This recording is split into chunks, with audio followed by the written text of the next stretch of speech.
Hello, എല്ലാവർക്കും എൻ്റെ പുതിയ വീഡിയോയിലേക്ക് സ്വാഗതം.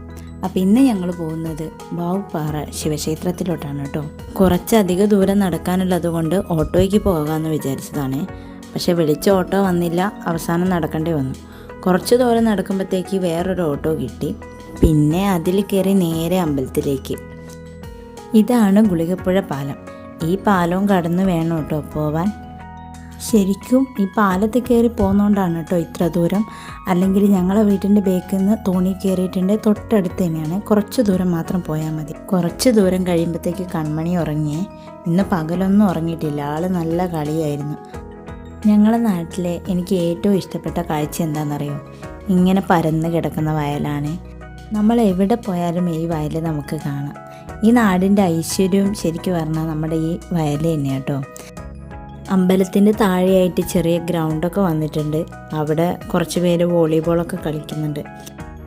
അങ്ങനെ വർഷങ്ങൾക്ക് ശേഷം ഞാൻ വീണ്ടും വാവുപ്പാറ അമ്പലത്തിലേക്ക് പോവുകയാണ്. പണ്ടൊക്കെ ഇതേ ഈ കാണുന്ന പാറേൻ്റെ മുകളിലൂടെ വേണം ഞങ്ങൾക്ക് അമ്പലത്തിലേക്ക് പോകാൻ.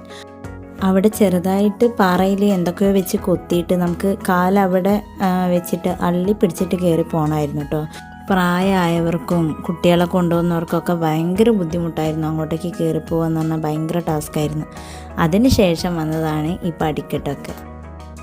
കോഴിക്കോട് ജില്ലയിൽ വടകരയ്ക്കടുത്ത് തിരുവള്ളൂർ എന്ന് പറയുന്ന സ്ഥലത്താണ് ഈ അമ്പലം സ്ഥിതി ചെയ്യുന്നത്. ചെറുപ്പത്തിലൊക്കെ എപ്പോഴും വന്നുകൊണ്ടിരുന്ന ഒരു അമ്പലമാണ്. കല്യാണം കഴിഞ്ഞ് പിന്നെ പോയതിന് ശേഷം ഇവിടെ വരാറേ ഇല്ല. അമ്പലത്തിൻ്റെ പടിക്കെട്ടുകൾ കയറി തുടങ്ങുമ്പോൾ തന്നെ വലതുവശത്തായിട്ട് നിറയെ പായലൊക്കെ നിറഞ്ഞൊരു കുളം കാണാം കേട്ടോ. ഇടതുവശത്താണെങ്കിൽ നിറയെ മരങ്ങളും വള്ളികളും ഒക്കെ നിറഞ്ഞിട്ട് ഒരു കൊക്ക പോലെയുള്ള ഒരു സ്ഥലമാണ്. ഓരോ പടി കയറുമ്പോഴും എനിക്ക് ഒരുപാട് ഓർമ്മകളും എന്തോ ഒരു സന്തോഷവും മനസ്സിലുണ്ടായിരുന്നു കേട്ടോ. ഒരുപാട് ഐതിഹ്യങ്ങളും മിത്തുകളും നിറഞ്ഞ ഒരു അമ്പലമാണ് കേട്ടോ ഈ വാവുപ്പാറ ശിവക്ഷേത്രം. ഇവിടുത്തെ ഏറ്റവും വലിയ പ്രത്യേകത എന്താണെന്ന് വെച്ചിട്ടുണ്ടെങ്കിൽ ഇവിടെ ഒരിക്കലും പറ്റാത്തൊരു കുളവും ഒരു കിണറും ഉണ്ട് ഈ പാറേൻ്റെ മുകളിൽ. ഈ പ്രദേശത്തുള്ള എല്ലാ സ്ഥലത്തുള്ള വെള്ളം വറ്റിയാൽ പോലും ആ പാറേൻ്റെ മുകളിലുള്ള കുളവും കിണറും ഒരിക്കലും വറ്റാറില്ല. കാൽപാദത്തിൻ്റെ രൂപത്തിലുള്ള ഈ ഒരു കുളം വളരെ പ്രശസ്തിയുള്ളൊരു കുളമാണ് കേട്ടോ. അമ്പലത്തിൽ കയറുന്നതിന് മുന്നേ ആദ്യം തന്നെ നമ്മൾ ഈ കുളത്തിൽ പോയിട്ട് കാലും കൈയൊക്കെ കഴുകണം. അതിന് ശേഷമാണ് നമ്മൾ തൊഴാൻ വേണ്ടി പോവുക. ഈ കുളത്തിനൊരു ഐതിഹ്യമുണ്ട് കേട്ടോ. ഈ പാറേൻ്റെ മുകളിൽ കുറേ ബ്രാഹ്മണർ വന്നിട്ട് തപസ് അനുഷ്ഠിച്ചിരുന്നു. ആ സമയത്ത് അവർക്ക് വെള്ളം കിട്ടാണ്ടായപ്പോൾ ശിവനെ പ്രാർത്ഥിച്ച് ശിവൻ പ്രത്യക്ഷപ്പെട്ടിട്ട് ശിവൻ്റെ കാൽപാദം മൂന്നിയ സ്ഥലത്ത് ഒരു കുളം രൂപം കൊണ്ടു. അതുകൊണ്ടാണ് ഈ കുളത്തിന് കാൽപാദത്തിൻ്റെ രൂപം എന്നാണ് ഇവിടെ വിശ്വസിച്ചു പോരുന്നത്. അതുമാത്രമല്ല, ഈ കുളം ഒരിക്കലും വറ്റാറുമില്ല കേട്ടോ. ഈ പ്രദേശത്തൊക്കെ എത്ര വേനൽക്കാലമാണെങ്കിൽ പോലും ഈ കുളവും ഇവിടുത്തെ കിണറും ഒരിക്കലും വറ്റാറില്ല. വേനൽക്കാലത്തേക്കാളും മഴക്കാലത്താണ് കേട്ടോ ഇവിടെ വരാൻ ഏറ്റവും ഭംഗി. നിറഞ്ഞു നിൽക്കുന്ന കുളവും ചുറ്റുമുള്ള പച്ചപ്പും ഇപ്പോൾ ഉള്ളതിനേക്കാളും ഇരട്ടി ഭംഗിയാണ് ആ സമയത്ത് ഇവിടെ വരാൻ. അങ്ങനെ ഞങ്ങൾ കാലൊക്കെ കഴുകി നേരെ അമ്പലത്തിലേക്ക് തൊഴാൻ പോയിട്ടോ.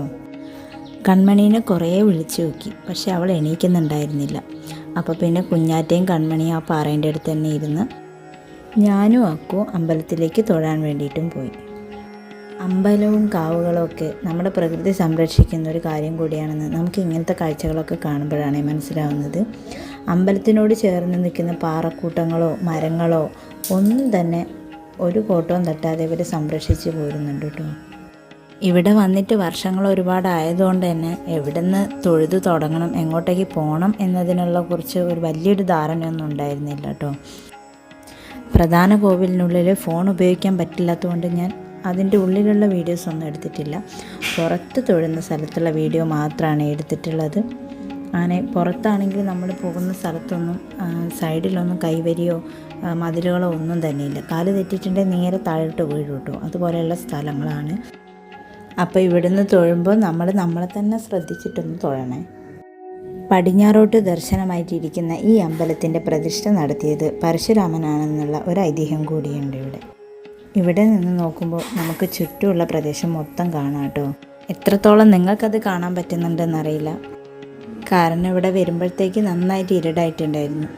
ഫോണിലെടുക്കുന്ന വീഡിയോ ആയതുകൊണ്ട് തന്നെ നല്ല ക്ലിയറും കുറവായിരുന്നു കേട്ടോ. ഇവിടുന്ന് നോക്കുമ്പോൾ കുഞ്ഞാറ്റ കൺമണീനെയും പിടിച്ചിരിക്കുന്നത് ഇവിടെ കാണാം കേട്ടോ. അവൾ നല്ല ഉറക്കമായതുകൊണ്ട് അമ്പലത്തിലേക്ക് കയറിയിട്ടില്ല. പിന്നെ ഞങ്ങൾ നേരെ പോയി പ്രസാദവും വാങ്ങി വീണ്ടും പാറയമലയ്ക്ക് തന്നെ പോയിട്ടോ. ഇവിടെ ഓരോ സ്ഥലത്തായിട്ട് ചെറിയ ചെറിയ കുളങ്ങളൊക്കെ കാണാതെ അതിലൊക്കെ വെള്ളമുണ്ട് കേട്ടോ. മഴക്കാലമാണ് വരുന്നതെങ്കിൽ ഈ കുളത്തിലെല്ലാം ആമ്പലൊക്കെ വിരിഞ്ഞിട്ടുണ്ടാവേ. പിന്നെ കുറച്ച് സമയം കൂടെ ഞങ്ങൾ ആ പാറയമേൽ തന്നെ ഇരുന്നു കേട്ടോ.